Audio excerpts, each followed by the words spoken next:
अरमान को स्कूल में एक ही नाम से जाना जाता था। अगर कक्षा की खिड़की टूटती तो शिक्षकों की नजर सबसे पहले अरमान पर जाती। अगर कोई लड़ाई होती तो सबसे पहले अरमान को ही दोषी ठहराया जाता।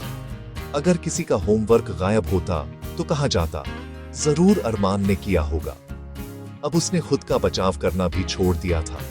शुरुआत में वह ऐसा नहीं था। प्राइमरी स्कूल में अरमान जिज्ञासु और चंचल था, लेकिन जैसे जैसे वह बड़ा हुआ, शिक्षकों की शिकायतें बढ़ने लगीं। तुम शांति से क्यों नहीं बैठ सकते? इस तरह तुम कभी सफल नहीं हो पाओगे। तुम बेकार होते जा रहे हो। ये शब्द उसे बहुत चोट पहुंचाते थे, लेकिन बदलने के बजाय वह और बिगड़ता गया। उसने सोचा, अगर सबको लगता है कि मैं बुरा हूँ तो मैं बुरा ही बन जाऊंगा। उसने कक्षाएं छोड़नी शुरू कर दी। जब शिक्षक उसे डांटते तो वह जोर से हंसता, जानबूझकर दूसरों को परेशान करता। धीरे धीरे उसके सहपाठी उससे दूर रहने लगे। एक दिन अभिभावक शिक्षक बैठक में उसकी क्लास टीचर श्रीमती कविता ने कुछ अलग कहा। उन्होंने चिल्लाया नहीं, उन्होंने बस इतना कहा, अरमान बुरा नहीं है, वह गुस्से में है। ये एक वाक्य उसके दिल को छू गया।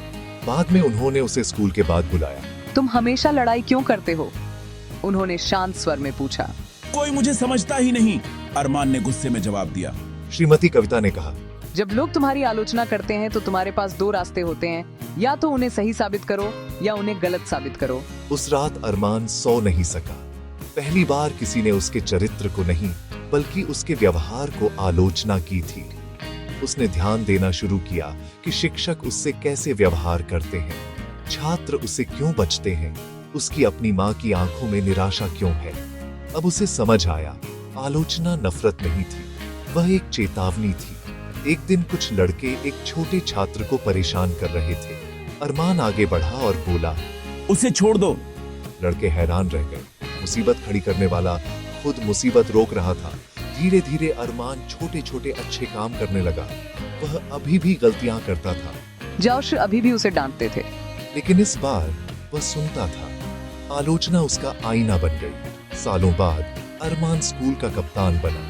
जब किसी ने उससे पूछा कि वह कैसे बदला, तो वह मुस्कुराकर बोला, मैं लोगों को सही साबित करते करते थक गया था। आलोचना हमेशा अपमान नहीं होती। कभी कभी वह एक आईना होती है जो हमें दिखाती है कि हम क्या बन रहे हैं।